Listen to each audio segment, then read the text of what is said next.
कोई बात नहीं भैया अपने आप से बंद हो गए बीच में। कोई बात नहीं, हो गया होगा, दिक्कत समझ में आया मैंने क्या बोला। ठीक है, तो इसका मतलब क्या है कि हमारे पास मतलब इमेज फॉर्मेशन कैसे होगी, हमने 6 केस कनकेव के पढ़ने हैं, 2 केस कन्वेक्स के पढ़ने हैं। ठीक है, तो इसीलिए हमारे को कुछ रूल्स याद करने पड़ते हैं, दोबारा बोल रहा हूँ मैं। ठीक है, हमारे पास रूल्स के डायग्राम बनाते समय 2 चीजें याद रखनी है। एक ये कि डायग्राम आप एकदम सही बना रहे हो कि नहीं, क्योंकि रूल्स याद रहते हैं, और दूसरा उसके एरोज कहाँ पर है। और रूल लिखते समय ये याद रखना पड़ता है कि आप क्या बोल रहे हो। फॉर एग्जाम्पल क्या लिख रहे हो, मतलब जैसे इन दोनों के लिए मैं बता रहा था। ठीक है, कि वो क्या नाम है, लाइट इंटरसेक्ट करती है, मतलब उसको काटती है, और उसके बाद फोकस से पास होती है। इट पासिस थ्रू फोकस, और इसके लिए क्या बोलते हैं, it appears to pass through focus. इसमें बहुत अंतर है ना। एक में असलियत में पास हो रही है, और एक में क्या नाम है, अपीयर हो रही है पास होते हुए। समझ में आया मैंने क्या बोला। तो इसीलिए डायग्राम्स बनाने जरूरी है। तो तुम्हें याद होंगे 4 रूल, जिसको याद नहीं है मैं दोबारा रिवाइज करा रहा हूँ, फटाफट से सुनना, जरा ध्यान से सुनो इधर। सबसे पहला रूल क्या कहता है कि अगर कोई भी लाइन पैरेलल होगी प्रिंसिपल एक्सिस के, तो वो फोकस से पास होगी। ठीक है, रिफ्लेक्शन के बाद फोकस से पास होगी, या तो पास होगी या तो अपीयर होगी पास होते हुए। सेकंड रूल क्या कहता है, सेकंड रूल ये कहता है कि अगर कोई भी रे फोकस से पास हो रही है तो टकराने के बाद पैरेलल हो जाएगी। ठीक है, इसके लिए भी सेम वर्ड यूज कर सकते हो, लेकिन अगर एग्जैक्टली बोलना है तो क्या बोलोगे, अगर कोई रे अपीयर हो रही है फोकस से पास होते हुए तो टकराने के बाद वो पैरेलल हो जाएगी। ठीक है, थर्ड रूल बहुत आसान है, कोई भी रे सेंटर ऑफ कर्वेचर से पास होगी तो टकराने के बाद वहीं से वापस आ जाएगी। और चौथा रूल, कोई भी रे अगर पोल पर जाके डायरेक्टली लगती है तो दूसरी साइड से सेम एंगल बनाकर बाहर आ जाएगी। ठीक है, ज्यादा समझ में आया मैंने क्या बोला। ये हमारे पास कितने रूल थे, 6 रूल, सॉरी 4 रूल थे। ठीक है, बहुत आसान रूल है। अब तुम बोलोगे कि भैया ये रूल्स का यूज कैसे किया जाएगा। तुम्हें याद होगा कि हमको कनकेव के 6 केस पढ़ने और कन्वेक्स के 2, है ना, क्योंकि कनकेव भैया थे और कन्वेक्स दीदी थी, याद है ना। क्योंकि और दीदी क्या करती है, हेल्प करती है। ऐसा मैं क्या कह रहा हूँ, तो इसीलिए ये चीजें थी। अब दिमाग लगाना जरा ध्यान से सुनो कि यार भैया चलो ये तो समझ में आ गया कि ये सब बनाना है, हमें 6 केसेस बनाने हैं और 2 उसके बनाने हैं। तो ये जो 6 2 8 केसेस हैं, ये कैसे काम करते हैं इसको समझना जरा ध्यान से। ठीक है, उसमें इन रूल्स की क्या जरूरत है, तो याद रखना, हम कोई भी केस बनाएंगे ना, हम उसमें ज्यादातर 2 रेज दिखा रहे होते हैं। मैंने तुम्हें बताया था कि अगर ये ऑब्जेक्ट है, ठीक है, इस ऑब्जेक्ट से लाइट हजारों लाइट निकल रही है तुम्हारे पास, ठीक है, लेकिन ये हजारों लाइट में यहाँ पे रिप्रेजेंट थोड़ी कर सकता हूँ, फिर तो वो लाइन ही दिखाई देती रहेगी, फिर और क्या कुछ दिखाई देगा, और कुछ दिखाई देगा क्या, और कुछ भी दिखाई नहीं देगा। इसीलिए हम क्या यूज करते हैं, हम यूज करते हैं 2 रेस को। ठीक है, और वो 2 रेस कौन सी होंगी, इन 4 रूल्स में से कोई से भी 2 रूल होंगे। अच्छा अच्छा अच्छा, जो 6 केसेस है उसमें ऑब्जेक्ट कहीं पर रखा होगा और वहां से 2 रेज निकलेंगे। ठीक है, और वो 2 रेज होंगी क्या, वो इनमें से कोई 2 रूल होंगे। ऐसे मैंने क्या बोला, और 2 रूल को तुम पूरा अप्लाई कर दोगे, वो जो 2 रूल है उनकी जो लाइनें होंगी वो जहां पे जाके टकराएंगी वहां पर इमेज बनेगी। समझ में आया मैंने क्या बोला। ठीक है भैया, ये तो 6 केस हो गए, और हर 6 केस में अलग अलग 2 रूल यूज होंगे। क्या पता किसी में पहला और दूसरा यूज हो रहा है, किसी में दूसरा और तीसरा यूज हो रहा है, किसी में सिर्फ एक ही 2 बार यूज हो रहा है। ऐसा होता है क्या, एक बार होता है बस, वो मैं समझाऊंगा। समझ में आया मैंने क्या, भैया याद कैसे करेंगे, भाई तो मैंने तुम्हें बोला ही नहीं है याद करने के लिए। आया समझ में मैंने क्या बोला। मैं क्या कह रहा हूँ तुम्हें, सिर्फ मैं ये कह रहा हूँ कि क्लास में सिर्फ सोना मत। आ रहा है समझ में मैंने क्या बोला, क्लास में सिर्फ ध्यान देना है। ठीक है, पहली चीज। दूसरी चीज ये, याद करने की कोशिश भी नहीं करनी है, बस दिमाग खोल के बैठना है। ठीक है, याद मैं अपने आप करा दूंगा। ठीक है, अगर तब भी याद नहीं होगा तो मैं ट्रिक्स बताऊंगा जो तुम्हारे दिमाग में घुसते हुए चले, तुम मना भी करोगे नहीं नहीं, फिर भी चले जाएगी वो दिमाग में। इतना आसान ट्रिक्स है, बस दिमाग खोल के बैठो। आया समझे मैंने क्या बोला। बस इतना समझ लो कि तुम्हें आज की क्लास बहुत ज्यादा समझ में है। ठीक है, याद रखना, मैं सिंपल सा बता देता हूँ कि ये 2 क्लास सेशन क्यों लेने पड़ते हैं लगातार। आज मैं मतलब मॉर्निंग सेशन में 2 सेशन लेने थे, और ये वाला टॉपिक मतलब इससे रूल्स वाला टॉपिक पढ़ाना था, ये तभी के बने हुए खैर। ठीक है, तो ये रूल्स वाला टॉपिक पढ़ा, इसलिए मैंने एक ही सेशन लिया, क्योंकि मुझे कंटिन्यूटी चाहिए कि दोनों टॉपिक मतलब दोनों टॉपिक्स पूरा कंटिन्यूटी में रहे। आ रहा है मैंने क्या बोला, इसलिए दोनों सेशन इंपॉर्टेंट है। सुनना, देखो यार, हमारे पास कनकेव है। ठीक है, रूल्स याद कर लो, अगर रूल्स समझ में नहीं आ रहे तो एक बार देख लो बोर्ड पर। ठीक है, तुम्हारे पास 4 रूल है और चारों रूलों का आराम से देखो। ठीक है, पहला रूल क्या कहता है, पैरेलल जाएगी तो फोकस से पास होगी, पैरेलल जाएगी तो फोकस से अपीयर होगी पास होते हुए। दूसरा रूल ये कहता है कि फोकस से जाएगी तो पैरेलल हो जाएगी, फोकस से जाएगी तो पैरेलल हो जाएगी। तीसरा रूल कहता है सेंटर ऑफ कर्वेचर से जाएगी तो वहीं से वापस आ जाएगी, सेंटर ऑफ कर्वेचर से जाएगी तो वहीं से वापस आ जाएगी। चौथा रूल क्या कहता है, पोल पर जाएगी तो दूसरी साइड से पोल से ही वापस आ जाएगी, सन दूसरी साइड से। ठीक है, ये 4 रूल है। 4 रूल जिसको समझ में नहीं आएंगे तो पूछ लेना, फिर आगे बढ़ रहे हैं। अच्छा, ये वाला डायग्राम मुझे भेजना था। ठीक है, मैंने फोटो तो खींची थी, मैं भेजना भूल गया। कोई बात नहीं, भेज देंगे। यहाँ तक समझ में आया मैंने क्या बोला? आगे समझना जरा ध्यान से, ठीक है? अगर यहाँ तक कोई दिक्कत है तो पूछ लो, वरना तो क्या नाम है दूसरा, ठीक है? अगर कोई दिक्कत है तो पूछ लो, मिटा दो ये, ठीक है? तुमसे पूछना क्या है, तुम्हें आता ही होगा ये, क्योंकि बैकअप बोला था पढ़ने को, हम नहीं पढ़ा तो इससे ज्यादा 3 बार तो मैंने बोल दिया अभी अभी में, ठीक है? सुनना जरा ध्यान से। चलो एक बार ये बात कर लेते हैं कि हमारे पास 6 केस कौन कौन से हैं, याद है ना? 6 केस। पहले हम किसके पढ़ेंगे? पहले 6 केस पढ़े, पहले 2 केस पढ़े, पहले 6 केस पढ़ते हैं, ठीक है? तुम 2 बोल लो चाहे 6 बोल लो, मैं तो पढ़ाऊंगा 6 वाले का, ठीक है? ये कनकेव है, ठीक है? पीछे पेंट हो रखा है तो कनकेव है ना? केव खाली है। इस पॉइंट को या फिर इस एक्सिस को क्या बोला जाता है? प्रिंसिपल एक्सिस बोला जाता है कि नहीं? प्रिंसिपल एक्सिस बोला जाता है। पढ़ लिया था बैकअप, पढ़ लिया था बैकअप से, अच्छी बात है, ठीक है? इस पॉइंट को बोल दिया अगर मैंने फोकस, तो ये इसका डबल पॉइंट क्या होगा? Centre of curvature. आ रहा है समझ में मैंने क्या बोला? ये है फोकस, दिखाई दे रहा है ना, और ये है सेंटर ऑफ कर्वेचर। आ रहा है समझ में मैंने क्या बोला? ठीक है। अब 6 केसेस कौन से थे तुम्हें याद होंगे अच्छी तरह से। एक केस है जब ऑब्जेक्ट इंफिनिटी पर होता है, ये मान लो ऑब्जेक्ट है, ये एक केस है जब ऑब्जेक्ट इंफिनिटी पर है। दूसरा केस क्या होता है? जब ऑब्जेक्ट सेंटर ऑफ कर्वेचर के पीछे है, इंफिनिटी से आगे लेकिन सेंटर ऑफ कर्वेचर से पीछे है। तीसरा केस है सेंटर ऑफ कर्वेचर पे। चौथा केस है सेंटर ऑफ कर्वेचर और फोकस के बीच में कहीं पर भी। पांचवा केस है फोकस पर, और छठा केस है ये था पोल, और पोल और फोकस के बीच में कहीं पर है छठा केस। आया समझ में मैंने क्या बोला? ये 6 केसेस है, दोबारा समझ लो। पहला केस इंफिनिटी, दूसरा केस, तीसरा केस, चौथा केस, पांचवा केस और छठा केस। समझ में आया मैंने क्या बोला? ये पोजीशन है, पक्का समझ में आ रहा है क्या कह रहा हूँ? ये हमारे पास 6 केसेस है, ठीक है? कन्वेक्स की बात बाद में करेंगे, अभी हम कन्वेक्स पे ध्यान दे रहे हैं। हर इमेज फॉर्मेशन का हमको 3 चीजें पढ़नी होंगी, डेट इज NSP, ठीक है? मेरे ट्यूशन में एक बड़ा बोर्ड होता है, इसलिए मैं 6 के 6 केस बना देता हूँ एक ही बोर्ड पे, ताकि मैं एक साथ समझा भी सकूं उन चीजों को, ठीक है? लेकिन यहाँ पे वो हो नहीं सकता, इसलिए मैं जितने भी केसेस बनेंगे मैं उतने बनाऊंगा, उसके बाद मैं मिटा दूंगा। इसलिए प्लीज दिमाग में बिठाते हुए चलना चीजों को, ठीक है? NSP अभी के लिए जब जैसे जैसे मैं बनाते जाऊंगा हर किसी का बताते हुए जाऊंगा, लेकिन लास्ट में जाके मैं एक बार कंक्लूजन टाइप पे बताऊंगा, ठीक है? तब ज्यादा हेल्प मिल जाएगी, लेकिन अभी सब समझते हुए जाओगे तब एंड वाला बिल्कुल एकदम क्लियर हो जाएगा। समझाया मैंने क्या बोला? दूसरी बात, बैकअप नहीं मिलेगा इस सेशन का, इसीलिए अभी का अभी खत्म करना है, इसलिए स्टार्टिंग में बोल दिया ये बात कि तुम बैकअप के भरोसे रहते ना कि वाला समझ नहीं आया तो चलो बैकअप से कंप्लीट कर लेंगे। भाई ये बहुत तगड़े वाले कॉन्सेप्ट है मेरे, मैं नहीं चाहता कि मेरे कोई कॉन्सेप्ट ले, और तुम जरूर शेयर करोगे, मुझे पता है। भेज दूंगा मैं बैकअप, लेकिन अभी तो नहीं भेजूंगा जब तक किसी का नुकसान नहीं हो जाता। जब नुकसान होगा तभी तो सुधरेगा ना, वो भेज दूंगा 1-2 महीने बाद, है ना? चलो स्टार्ट करते हैं, ठीक है?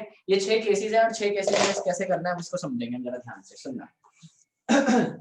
और एक और चीज है कि मैं जब ट्यूशन में पढ़ा रहा होता हूँ तो मैं कलरफुल मार्कर यूज करता हूँ, लेकिन यहाँ पे तुम्हें सब कुछ ब्लैक ही दिख रहा होगा, या तो ब्लू ही दिखेगा, जो भी मेजर कलर होगा वही दिखेगा तुम्हें, सारे कलर, ठीक है? तो इसीलिए हम एक ही मार्कर यूज करेंगे, तो यूज करूंगा मैं तो यार, ठीक है?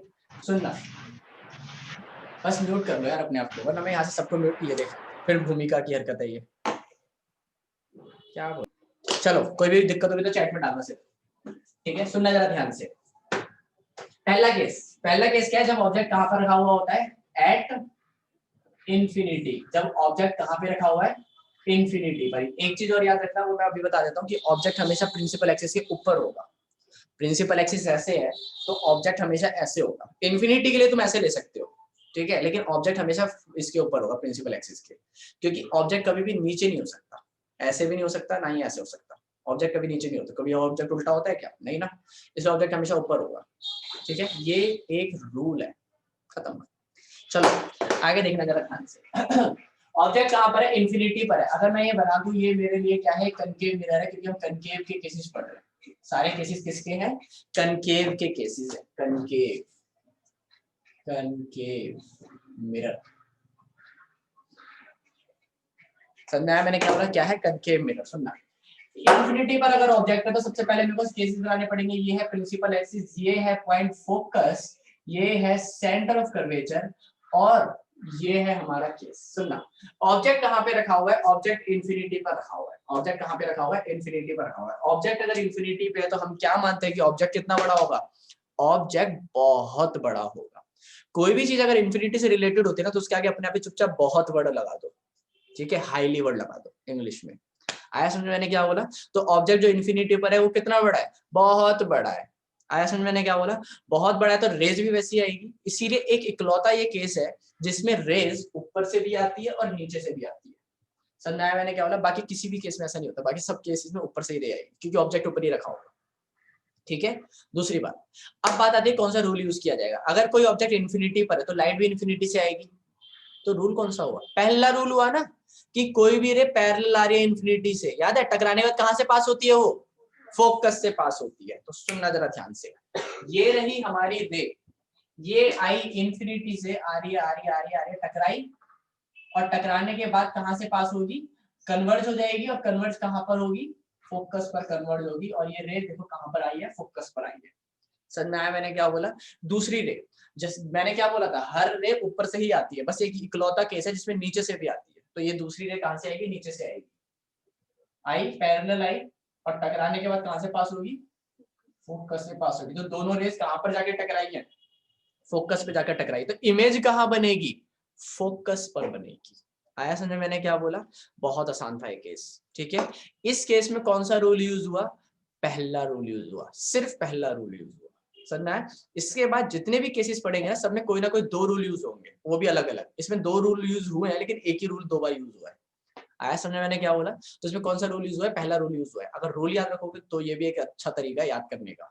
ठीक है, रूल से अगर याद कर लो, क्योंकि इमेज फॉर्मेशन में होता क्या है, लेंस की इमेज फॉर्मेशन बहुत आसान है, उसमें दो ही रूल यूज होते हैं बस।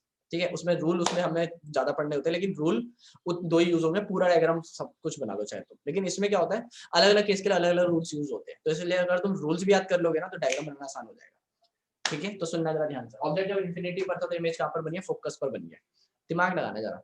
अब हमें पता करना पड़ेगा एनएसपी, और तुम्हें पहली क्लास से ही पता है कि एनएसपी किसका पता करते हैं हमेशा? सिर्फ इमेज का। तो हमें इमेज का एनएसपी पता करते हैं। इमेज का एनएसपी का मतलब है कि अगर ऑब्जेक्ट इन्फिनिटी पर है तो इमेज का नेचर कैसा होगा, साइज कैसा होगा, और पोजीशन कहां होगी। बोलो समझ में आया कि नहीं आया? भाई मैं पहले बोल देता हूँ, मैं सुबह के बैच में भी यही बोल रहा था मैं आज, कि मैं इतनी हिम्मत नहीं है, ना ही इतना मेरे पास टाइम कि मैं हर किसी से बार बार पूछूंगा। नॉर्मली मैं हर क्लास में पूछता हूँ, हर एक टॉपिक पढ़ाने के बाद पूछता हूँ, बेटा समझ में आया? अब नहीं पूछूंगा क्योंकि इतना टाइम नहीं है मेरे को समझाने के अंदर। ठीक है, इसलिए खुद अपनी जिम्मेदारी समझ लो, जैसी समझ नहीं आएगा उसी टाइम रोक देना। तुम्हें अगर ये लग रहा है ना कि पूरा टॉपिक खत्म हो जाएगा तब मैं डाउट पूछूं, ऐसा नहीं करना बस।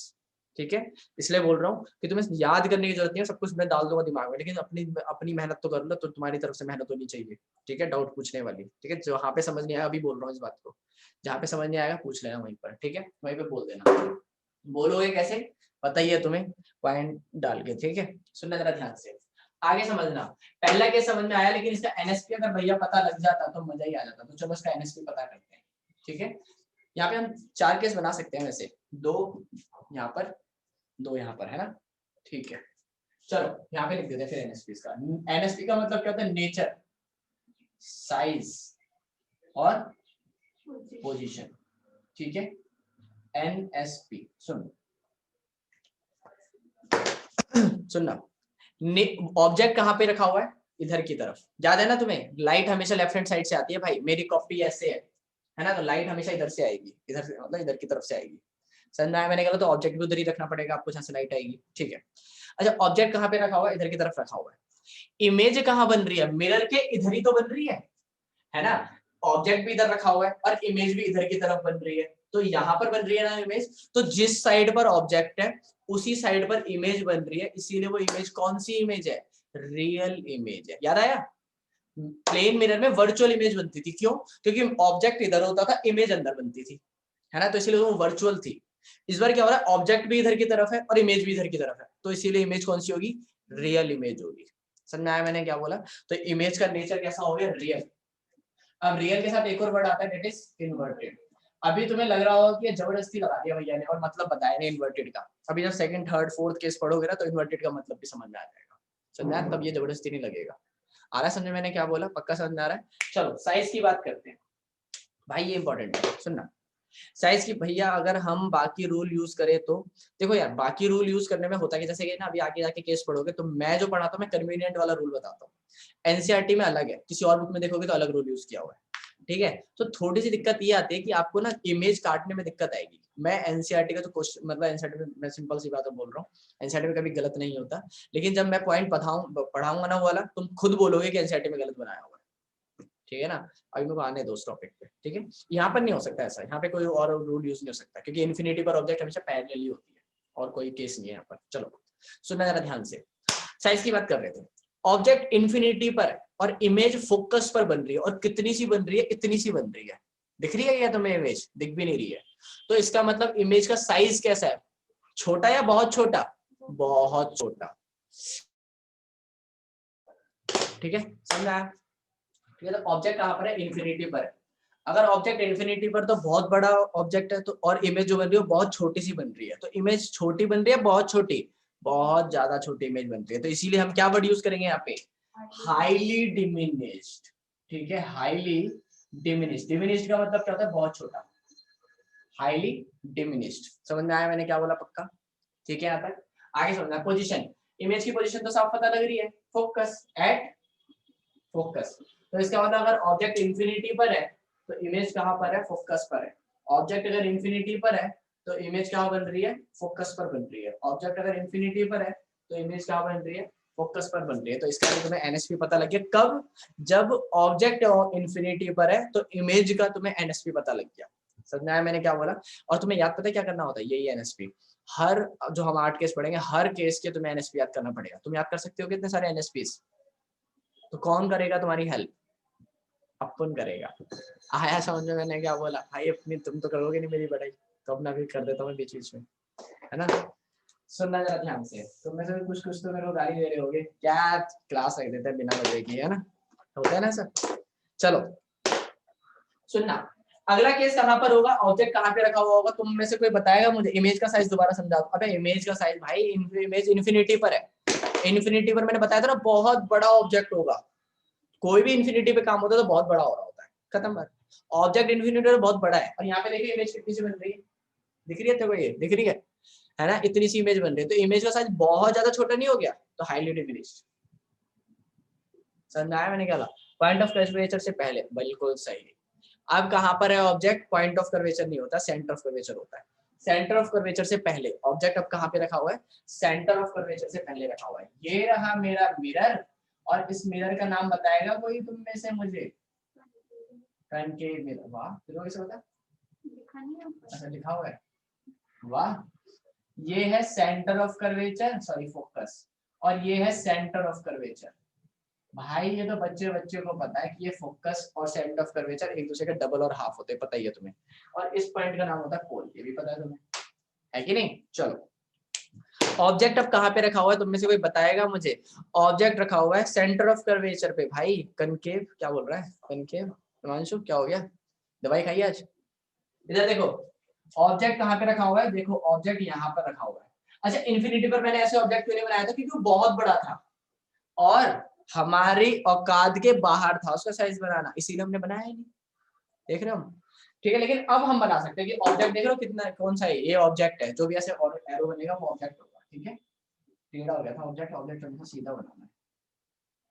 ठीक है, ये रहा ऑब्जेक्ट। समझ आया मैंने क्या बोला? इस ऑब्जेक्ट का नाम बताएगा कोई? भाई ऑब्जेक्ट का नाम वाम कुछ नहीं होता, उसकी किस्मत खराब होती है, सिर्फ उसका नाम सिर्फ ए और बी होता है। आ रहा है समझ में मैंने क्या बोला? ठीक है, इसका नाम क्या है? ए और बी। 10 मिनट बचे क्लास के, ध्यान से समझना। ठीक है, ऑब्जेक्ट का नाम है ए और बी। अब बात आती है कि इमेज फॉर्मेशन कैसे होगी, यहाँ पर कौन सा रूल यूज होगा? तो सुनो, ठीक है, पहले लिख दो behind centre of curvature. Object की पोजीशन क्या है? Behind centre of curvature. ठीक है, अच्छा अब सुनो जरा ध्यान से। ठीक है भैया, आपने ही पूछा कौन सा, अच्छा सॉरी, समझ आया मैंने क्या बोला यहाँ तक? अब दिमाग लगाना जरा ध्यान से। अब कौन सा केसेस, कौन से रूल्स यूज होंगे? तो पहला रूल तो हमेशा यूज हो रहा है। ठीक है, पहला रूल क्या कहता है? पैरेलल भेजो, टकराओ और फोकस से पास कर दो। तो पहला रूल तो चुपचाप अप्लाई कर दो। तो पहला रूल क्या कहता है कि पहले रूल ये फोकस, पैरेलल भेजो, टकराई, और कहां से पास होगी? टकराने का फोकस से पास होगी। ये आ गई यहाँ पर। समझ आया मैंने क्या बोला? पक्का समझ में आ रहा है क्या कह रहा हूँ? दूसरा रूल, दूसरा रूल क्या है? दूसरा रूल ये था कि फोकस से भेजो, पैरेलल से पास हो जाएगी। अब बच्चा एक खड़ा होगा और वो बोलेगा भैया ये भी तो यूज कर सकते हैं हम। उसमें दिक्कत पता है क्या है? उसमें दिक्कत ये है कि वो ये जो रे आ रही है ना वापस टकराकर, ठीक है ना, वो इससे टकराते हुए जाना पड़ेगा उसको, और फिर वापस आएगी। बिल्कुल सही है वो भी। ठीक है, तुम वो भी कर सकते हो। ठीक है, अब देखो यहीं पर अब तुम बोलोगे कि यार भैया ये वाला रूल ऐसे और हमारी बुक में ऐसे दिया हुआ है, किसी और बुक में ऐसे दिया हुआ और आपने ऐसे पढ़ा दिया। अब मैं इसी चीज से तुम्हें बचा रहा हूँ, सुनना। देखो यहाँ पर तो तुम सेकंड रूल यूज कर लोगे, पहला रूल यूज करा, ठीक है, उसके बाद सेकंड रूल यूज कर लोगे। और सेकंड रूल क्या कहता था? कि फोकस से भेजो पैरेलल हो जाएगी। है ना। लेकिन मैं बोल रहा हूं तुम्हें कि थर्ड रूल यूज करो। कौन सा रूल है थर्ड? कि सेंटर ऑफ कर्वेचर से जाएगी वहीं से वापस आ जाएगी। अब इसके दो फायदे, पता है क्या? एक तो तुम्हें एक बार स्केल रखना पड़ेगा, एक ही लाइन खींचनी पड़ेगी, टाइम बचेगा। चलो ये छोड़ो, तुम्हारे पास अब बहुत घंटे, तुम्हें एक ही क्वेश्चन आता था पूरे पेपर में, तो तुम्हारे पास बहुत टाइम है ना। एक और फायदा बता देता हूँ। एक और फायदा ये है कि थर्ड रूल थर्ड केस जब अभी हम पढ़ेंगे ना, तो जब ऑब्जेक्ट सेंटर ऑफ कर्वेचर पे होता है, तब आप सेकंड केस यूज कर सकते हो, थर्ड रूल यूज नहीं कर पाओगे। लेकिन मैं बोल रहा हूँ जानबूझ के थर्ड करने के लिए, लेकिन उसके बाद ना सेकंड कहीं पर भी अप्लाई नहीं होगा, ज्यादातर थर्ड अप्लाई होता है ना। तो जो रूल बार बार आ रहा है, क्यों ना मैं उसी को याद कर लूं यार।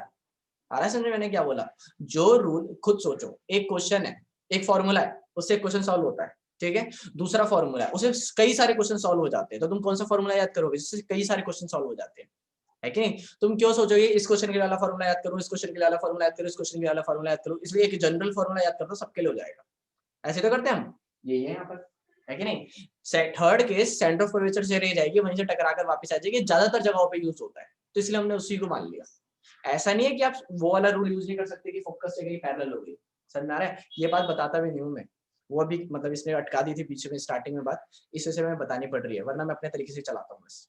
ठीक है, चलो आगे बढ़ते हैं। सुनना, तो सेकंड केस क्या बनाऊं? सेंटर ऑफ कर्वेचर से भेज दूंगा, और मुझे पता है रूल के अकॉर्डिंग वो वहीं से वापस आ जाएगी, तो सेंटर ऑफ कर्वेचर से भेजो। सेंटर ऑफ कर्वेचर से देखो गई रे, और वहीं से टकरा कर वापस आ गई। देख रहे हो ये दोनों रेस कहां पर टकरा दी है, दिख रही है? ये दोनों रेस यहाँ पर टकरा दी है। तो इमेज कैसे बनेगी? इमेज देखो ऐसे कुछ बनेगी, उल्टी। दिख रही है इमेज? भाई अगर नहीं दिख रही ना, तो यार ये सिर्फ किसकी दिक्कत है, कैमरे वगैरह नेट वगैरह की दिक्कत है, मैं कुछ नहीं कर सकता यार। ठीक है, मैं एक काम और कर सकता हूँ, इसको थोड़ा सा पास खींच सकता हूँ, लेकिन तुम्हें दिख रहा होगा मेरे हिसाब से तो। ठीक है, तो सुनना, ऑब्जेक्ट अभी ए और बी ऐसे था, है ना, लेकिन इमेज जो बन रही है वो ऐसे बन रही है। अभी समझ में आया मैंने इन्वर्टेड वर्ड क्यों यूज करा था? मैंने पहले ही देख लिया था ये सब, अब मैंने तुम्हें बताया। मैंने बोला था ना अगले केस में समझ में आ जाएगी ये बात, इन्वर्टेड वर्ड। ऐसे भाई अपना आया समझ में मैंने क्या बोला? तो इमेज फॉर्मेशन भी हो गई। देखो, तो अगर ऑब्जेक्ट कहां पे रखा हुआ है, सेंटर ऑफ कर्वेचर के पीछे रखा हुआ है, तो तुम पहली रे पैरेलल भेजो, फोकस से पास करो, मतलब रूल नंबर 1 यूज करो, और दूसरी रे सेंटर ऑफ कर्वेचर से भेजो और वहीं से पास वापस आ जाएगी, मतलब रूल नंबर 3 यूज करा। तो इस केस को पूरा करने के लिए मैंने रूल नंबर 1 और रूल नंबर 3 यूज करा, और ये कंप्लीट हो गया। और दोनों रेस कहां पर जाके मिल रही है? फोकस और सेंटर ऑफ कर्वेचर के कहीं बीच में। तो अगर ऑब्जेक्ट, ये बहुत अच्छा केस है भाई, ऑब्जेक्ट अगर सेंटर ऑफ कर्वेचर के पीछे है, तो इमेज क्या बनती है? सेंटर ऑफ कर्वेचर और फोकस के बीच में। अगर ऑब्जेक्ट सेंटर ऑफ कर्वेचर के पीछे है, तो इमेज क्या बनती है? सेंटर ऑफ कर्वेचर और फोकस के बीच में। आया समझाने क्या? वो बात उल्टी है कि अगर आपने ऑब्जेक्ट ऐसे रखा हुआ है, तो इमेज आपको ऐसे मिलेगी। आया समझ में क्या बोला? पक्का समझ में आ रहा है मैं क्या कह रहा हूँ? जिसको समझ में नहीं आ रहा ना, तो पता है वो क्या कर रहा है? वो दिक्कत ये कर रहा है कि वो समझना ही नहीं चाह रहा है। भाई इतना आसान पॉइंट किसको समझ नहीं आएगा? आ रहा है ना समझ में? देखा, समझ में आ रहा है मैं क्या कह रहा हूँ? भाई सोनाक्षी तक को आ रहा है समझ, सोनाक्षी पढ़ने में अच्छी है भाई। समझ में आया मैंने क्या बोला?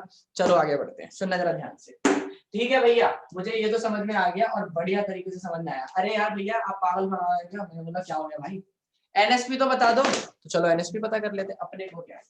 चलो एनएसपी पता करते हैं इसका। N for nature, S for size, P for position, NSP, Netaji Subhash palace. सुनना जरा ध्यान से, पहला केस पढ़ते हैं। तो कुछ ज्यादा तेज चल रहा, ठीक है, पहला केस पढ़ते हैं। ठीक है, लेकिन तुम्हें सुनाई नहीं देगा, तुम्हें भैया दो वाला यूज करके इमेज कहाँ बनेगी? सेम बनेगी इमेज। दो वाला सेकंड रूल यूज करेगा ना, अगर थर्ड रूल के जगह पे सेम बनेगी इमेज। पता है क्या करियो? घर पे बना के देखियो। ठीक है, घर पर बनाकर देखियो तू। एक और बात बताऊं तुम लोगों को, एक और बात बताऊं तुम लोगों को, एक काम करना आज।